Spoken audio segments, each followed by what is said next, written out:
what are people there saying about it? Yeah, Morgan, this is a huge step for a city that was hit so hard so early on. And now it will be the first city in the United States to require proof of vaccination for indoor venues, for places like restaurants, gyms, entertainment and performance venues. This is something that will be launched officially on August 16th. The mayor said that the next month or so will be a time of education where city officials will be talking to restaurants, talking to the public, making sure everyone knows exactly how this process is going to work. And then starting September 13th, it will be enforced. And look, the message from this briefing, from this announcement really was that this is something that will hopefully encourage vaccination, because if you are not vaccinated, there will be fewer and fewer activities that you can participate in New York City, which does have so much to offer. But a lot of that will be limited to the people who are vaccinated. Take a listen to Mayor Bill de Blasio on that. If you want to participate in our society fully, you got to get vaccinated. You got to get vaccinated. It's time.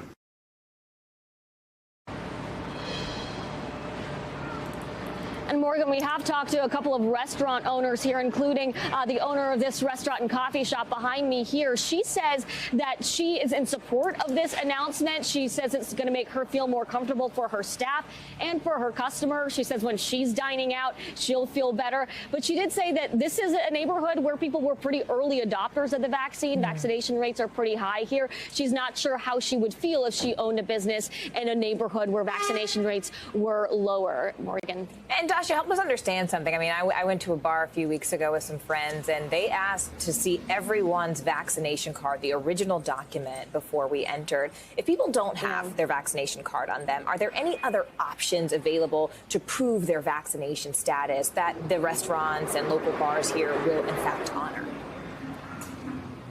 Yeah, this is a great question, because how's this going to work in practice, right? The city itself is developing what's called the Key to NYC Pass, so that will be one option. There's also the Excelsior Pass, which is, I actually have it on my phone here. It's just sort of a digital wallet. It's a digital version of your vaccination card that people in New York State can access. And then there is the physical paper option if you want to bring your actual vaccination card, though, you know, if you're like me, paper gets lost pretty quickly. I know, I get so nervous about that. For the digital version. I know. So put your info in, get that digital pass as soon as you can if you don't have it yet. Well, and the good thing here is New York. Those vaccinations are also readily available and free, so people can access them and do that as soon as they would like to. Dasha Burns for us there in Brooklyn. Dasha. So here's what's happening, okay? This is happening all over America. Yeah. You know, we've got large companies mandating vaccines, and people are leaving them in droves. Okay. So hospitals, I've talked to 20 people in healthcare in the past 3 or 4 weeks, and what's happening is that they're doing stuff like they're talking about doing with you, and the nurses are saying, I'm not taking this thing. I'm out. Yeah. I listen, I'm not signing up. So then what happens is they take where they've already got a nursing shortage at that hospital, and they exasperate it. And then once they make the decision, then they go back and undo the decision because they realize how screwed they are because half their people walk out. It's like causing a strike. Yeah, and that's what's kind of going on here. Yeah, I got a feeling as soon as you find a job, they're going to change their mind. Yeah. But I'm not sure I want to stay there anyway if they're willing to put the muscle on me like that.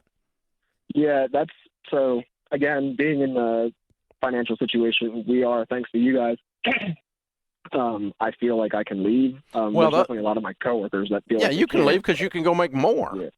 Yeah. Because you're in a fabulous field. Nursing's a fabulous field. You know, you're only as secure, not as some company providing you security. You're only as secure as your ability to go land another thing doing it. In nursing, you can always land another thing doing it. So you've got security because of your knowledge base and because of your licensing and because of your willingness to do what you do. And thank you for doing it, by the way. But, yeah, I had a friend of mine the other day. He's working for a huge corporation. He'd been there for years. And he was going to retire in 2 years. And they said, you have to have a vaccine to come back into the office. And he said, okay, I'll just retire now. And he's one of their top sales guys. And they lost him. You people in corporate America are idiots. Y'all are idiots. You're just dumb. It's unbelievable. And it has nothing to do with you really think somebody's going to get sick. You're just virtue signaling. You just want to look like, I'm sensitive. You're not sensitive. You're corporate America. You're idiots. And you treat a guy like this who's been serving people like a slab of meat. And you know what he's going to do? He's going to walk on you. That's what he's going to do. And that's what you deserve. Golly. Unbelievable. Evaluating the medical records of 28 people who died after taking the COVID-19 vaccine. 24 of them had taken the Pfizer jab. The authority has received over 3,700 reports of adverse effects. Let's discuss this now with Joe Barnes, who is an epidemiologist from the University of Stellenbosch. Thank you so much for making time. So we see there are some complaints that have been registered with SAHPRA. Some people have been detailing their experiences on social media. What do you make of the complaints? And should people start getting concerns? Good afternoon. No, I don't think so, because there is no vaccine on Earth that doesn't have, in a very small number of people, some kind of adverse events. And the 3,730 reports received by SAHPRA,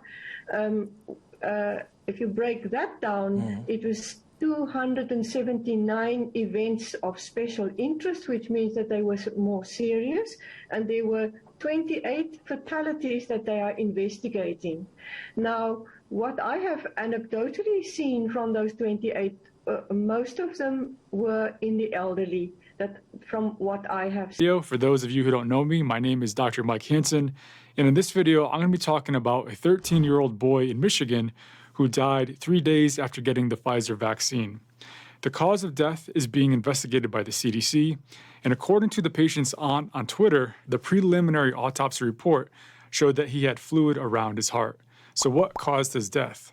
Before I tell you my thoughts on that, it first helps to understand what the background on what myocarditis is. It's inflammation of the heart muscle. And pericarditis is inflammation of the pericardial sac. That's where the heart sits in there. Sometimes pericarditis can cause fluid to build up within the sac, but around the heart muscle. And this is called a pericardial effusion. The first reports of myocarditis after COVID-19 mRNA vaccines, that involved U.S. military patients and patients from Israel. The Israeli cohort identified a male predominance with an incidence of 1 out of every 20,000 men aged 18 to 30. We know that the COVID vaccines from Pfizer and Moderna can cause it, but actual COVID infection is a much more common cause. The CDC has received 1,226 preliminary reports of myocarditis and pericarditis following about 300 million total doses of the Pfizer and Moderna vaccines. Myocarditis is most common in the ages of 12 to 30, and it's more common in boys. Among people 12 and older, there were 267 reports of heart inflammation, meaning myocarditis, after 1 dose of vaccine, and 827 after the second dose, and 132 after an unknown dose. So overall, the number of cases of myocarditis related to the COVID mRNA vaccines is very low. And for those who do get it, it's usually a small amount of heart inflammation that lasts for about a week or so, requiring minimal treatment. In fact, not only is myocarditis way more common from COVID, the risks to the heart from infection can be more severe. Take a look at this ultrasound of the heart, aka an echocardiogram. This is of a young patient with COVID myocarditis. This is a poorly pumping heart. This is why the CDC still recommends vaccination for those 12 and older. Now, there's 3 recent studies that came out that looked at specific cases of myocarditis that developed after getting the COVID mRNA vaccines, Pfizer and Moderna. In the first study, in the journal Pediatrics, they reported on 7 cases of myocarditis from the Pfizer vaccine. All the patients were 7 otherwise healthy male teenagers. All of them tested negative for COVID. None of the patients met criteria for multisystem inflammatory syndrome in children, or MISC. All had an elevated troponin level. Troponin is a protein in heart muscle cells, and whenever there's heart tissue damage, as occurs with either a heart attack or inflammation of the heart, that troponin ends up being leaked into the bloodstream. The higher the troponin, the more heart tissue damage. An echocardiogram, which is great for looking at how the heart is functioning, was normal in all but one patient. Cardiac MRI, which is especially great for looking at detailed structure of the heart, especially when looking for heart inflammation, showed myocarditis in all of the patients. 3 patients received nothing more than NSAIDs, meaning non-steroidal anti-inflammatory agents. This includes things like ibuprofen or the more powerful Toradol, aka ketorolac. These drugs not only help to suppress inflammation or fight inflammation, but they also help to alleviate pain. 4 patients received IVIG, meaning intravenous immunoglobulin, and they received steroids, and all of them had their... It's a tweet that says these are 3 of the 4 volunteers who developed Bell's palsy after being vaccinated with the Pfizer's COVID-19 vaccine. So that's where we started with our trust index. This is something that's popular going around social media now, particularly amongst the anti-vaccination crowd. UF Health Jacksonville, Director of Infectious Disease. I wanted to talk about it responsibly. I don't want to discourage people from getting vaccines. And strangely, I don't really want to discourage them from getting this one. Jennifer Gibson says she got the COVID vaccine because she wanted to see life in Canada get back to normal.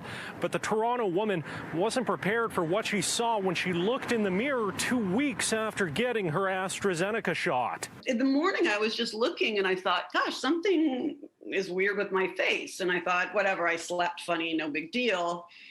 And by the end of the day, my husband I was asking him, like, this is weird now. And even with kindness, he had to say, yes, it was. A phone consult with Gibson's doctor confirmed that she had developed Bell's palsy, a form of facial paralysis. So honestly, when they said Bell's palsy, it's, devastating to look at half your face being paralyzed. But the little that I knew of Bell's palsy, I thought people don't die from that. So the fact that it wasn't something that I was going to not be around for my daughter later, it's dealable. It sucks, but it's dealable.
Cassidy Curl, a 39-year-old single mom. Her family describes her as healthy, happy, and having more energy than most. She had no known health problems, unless you count trigeminal neuralgia. She took Botox for that. She also took birth control. She worked as a surgical tech for local plastic surgeons. She gets the Moderna COVID vaccine. Her first shot goes without incident, other than a sore arm. Second dose, not so much. She gets her second shot on February 1st, which is a Monday. Later that evening, she has a sore arm, nausea, and fever. That's not unheard of after someone gets the vaccine. Some people get a sore arm, fatigue, body aches, slight fever, and chills, especially after the second shot, and especially in younger people. Now, when this happens, people can take Tylenol or ibuprofen. No big deal, right? Unless they take too much. She did take Tylenol, aka acetaminophen, but we don't know how much. She felt a little better the next day, but by Wednesday, she's not able to pee despite drinking lots of fluids. She says it's the worst she ever felt. Thursday morning, 6 a.m., she tells her parents she needs to go to the hospital. In the ER, she immediately starts throwing up. Blood tests come back, and doctors say she was very, very sick and her liver was not functioning. Blood tests show that her liver is not working.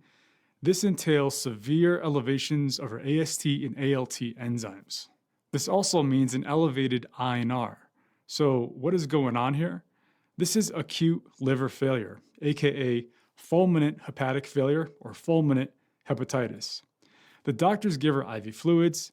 They also give her a drug to counteract the effects of Tylenol on the liver. It's called NAC or N-acetylcysteine. But the damage was already done. Around this time, she becomes incoherent, and this is because acute liver failure causes the brain to swell, called cerebral edema. If it's severe enough, it can result in coma.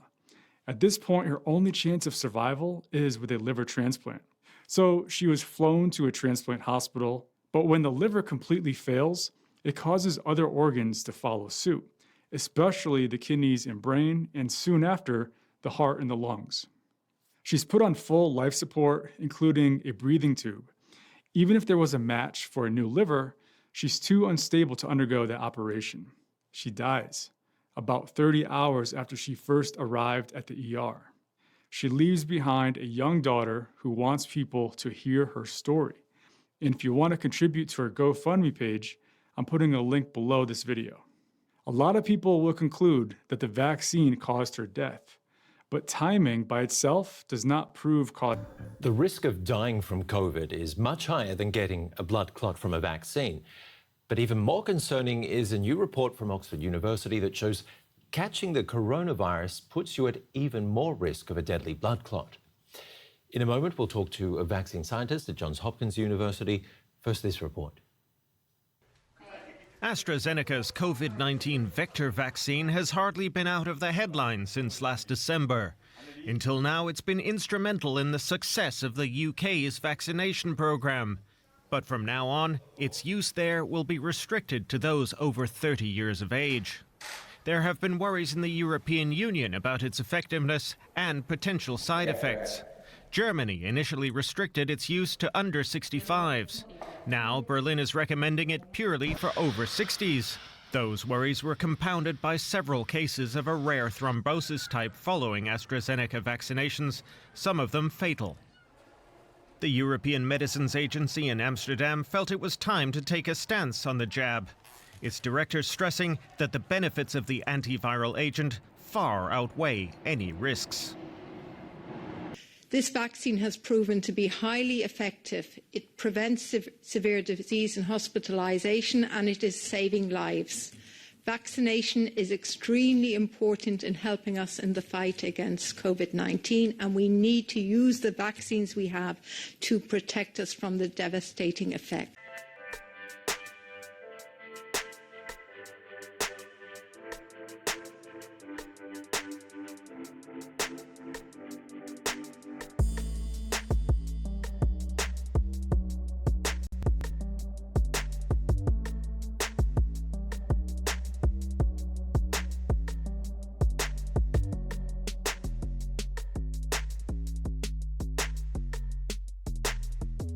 I think anyone who's at risk should be quarantined until the storm passes.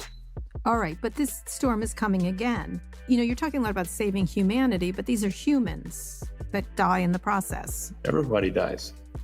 I know that, Elon. I get that.